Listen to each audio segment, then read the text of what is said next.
Welcome to Chapter 1, an Introduction to Law and Ethics. Throughout this first chapter, we'll be covering the following learning outcomes. We'll explain why knowledge of law and ethics is important to healthcare practitioners. We'll define law, ethics, and moral values as used in healthcare by healthcare practitioners. And we'll discuss the characteristics and skills most likely to lead to a successful career in one of the healthcare professions. This is a list of our key terms that we will cover in this chapter. We will cover each one as we move through.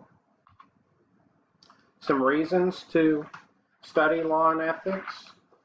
It will help you function at the highest possible professional level, providing competent health care to patients. Not just care, but competent care, and there is a difference between the two.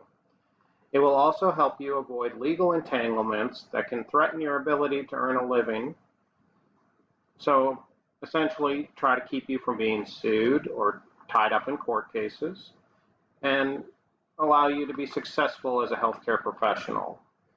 We currently live in a very litigious or legal society where patients, relatives, and others are very prone to engage in lawsuits. This affects decisions made by practitioners and healthcare professionals all the time. The focus of law and ethics in healthcare lean on the rights, responsibilities, and concerns of healthcare consumers. Today's patients don't feel like just a patient, they feel like a partner in their healthcare, and they want to work with the healthcare professional instead of just following their directives. We'll also look at the legal, ethical issues facing society, patients, and healthcare practitioners. Some of these issues could be things like saving the patient or their unborn child, or things like if a family divorces and they have frozen embryos, who owns those embryos? Are they owned by one partner or the other, or is that still a joint thing like child custody? We'll also look at the impact of rising costs of law and ethics on healthcare delivery. So essentially, medical costs have gone up because of lawsuits following. So as we go through as such a legal thing, just like in court cases, everything has a term. So you have your plaintiff, which is your person bringing charges in the lawsuit, your defendant, the person against whom charges are being brought, and liable, that is the person who is legally responsible or obligated. So liability lands on the person responsible. We'll also look at precedents, decisions made by judges in various courts that become rule of law and apply to other cases. Precedents are established when similar cases are brought to court following the original judgment.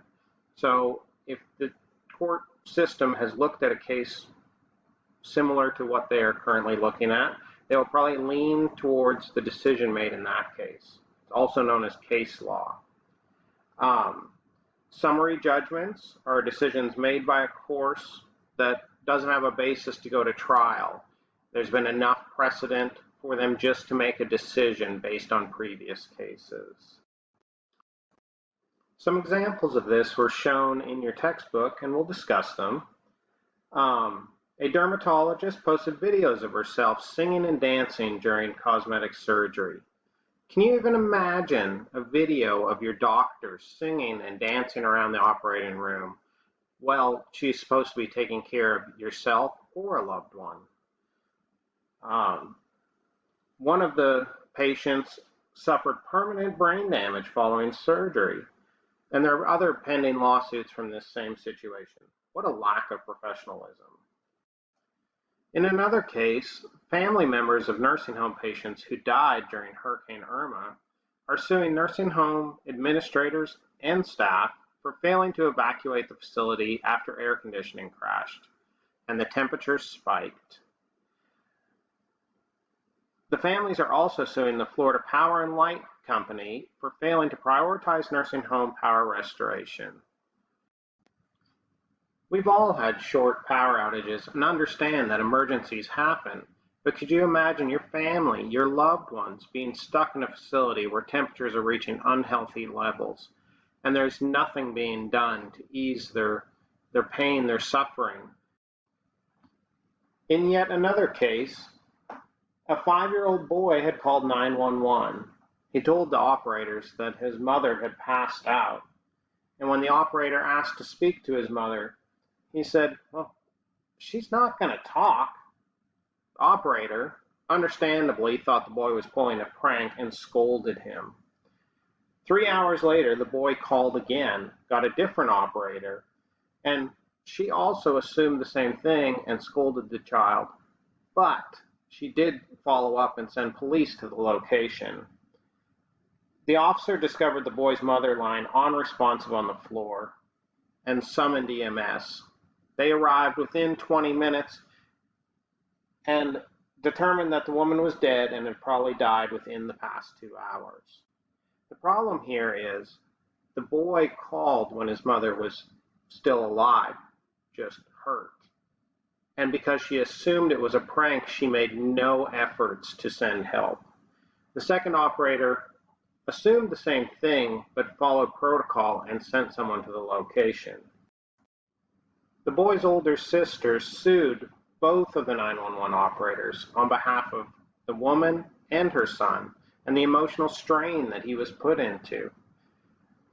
The 911 operators felt they did not have an obligation to her or to society to send someone, to send help, but that is their job, and they were the person he reached out for help to.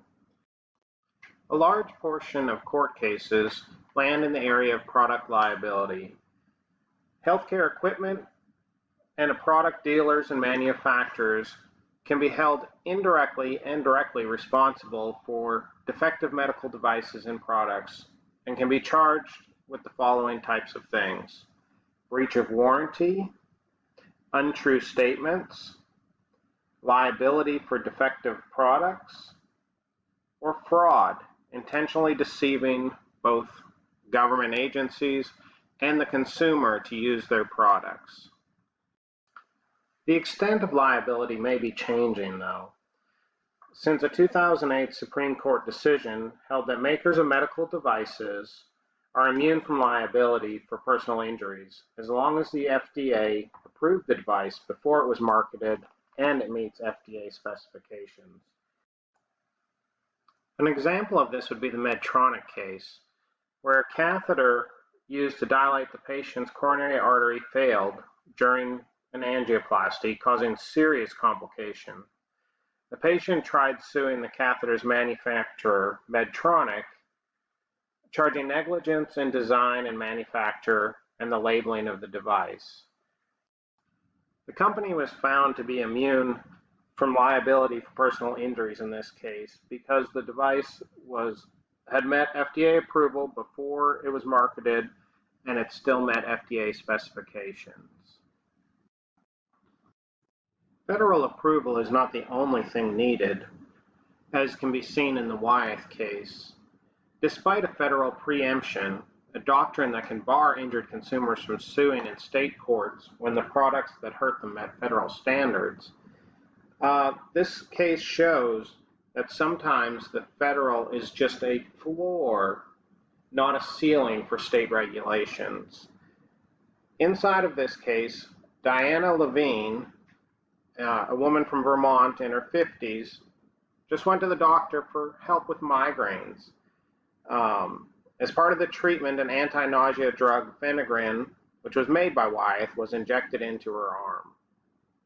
Pretty routine procedure, but an artery was accidentally damaged during the injection and gangrene set in, and they ended up amputating Levine's right arm. As a professional musician, this amputation was devastating for Levine, and she filed a personal injury action against Wyeth in a Vermont state court. Levine felt that Wyeth should have included a warning label describing the possible injuries that could occur from negligent injection of the drug. The company, Wyeth, argued that because the warning label had already met FDA regulations and was deemed acceptable, any Vermont state regulations making the label insufficient were preempted by the federal approval. The Superior Court of Vermont found in favor of Levine and denied Wyeth's motion for a new trial. The Supreme Court affirmed this ruling on appeal, holding that the FDA requirements are a basis or a floor, not a ceiling for state regulation. Therefore, states are free to create more stringent labeling requirements than the federal law provides. The U.S. Supreme Court also agreed with the Vermont Supreme Court, holding that federal law did not preempt Levine's state law claim of Wyeth's labeling of phenergan and failed to warn of the dangers of intravenous administration. To better understand the complexities of law and ethics, it's helpful to define and compare a few basic terms. There is an excellent table on this inside of your textbook, but we will go over a few parts of it. So a law can be defined as a rule of conduct or action formally recognized as binding by a controlling authority. Governments enact laws to keep society running smoothly and to control behaviors that could threaten public safety. They are considered the minimum standard necessary to keep society functioning. Enforcement is made possible by penalties for disobedience, and these are usually appropriate to the level of crime committed. It could be as minimal as probation, could be fines, imprisonment, or both, depending on the situation.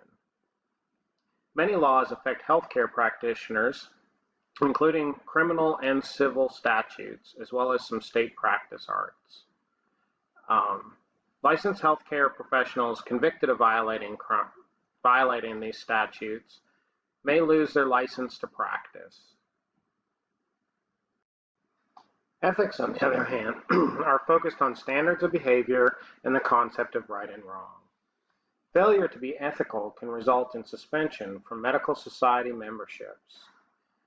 Ethics tend to be based on moral values, which are formed through the influence of family, culture, and society. The United States is very culturally diverse, and people have grown up with vastly different ethnic backgrounds. A Chinese student in the United States brings his own set of religious and social experiences, which will differ greatly from somebody who grew up in Germany, Canada, the Philippines. Therefore, moral values and ethical standards can differ for different healthcare professionals and practitioners, as well as patients in the same settings. Most individuals can rely upon a well-developed personal value system, but organizations for health occupations also have formalized codes of ethics to help govern the behavior of members and increase the level of competence and standards of care within the group. In other words, they are just trying to make everyone in the group be held to the same set of standards, despite whatever personal values they may have. One of the earliest medical codes of ethics was the Code of Hammurabi. It was from 2250 BC and was written by the Babylonians. It spoke to the conduct expected of physicians, fees that could be charged.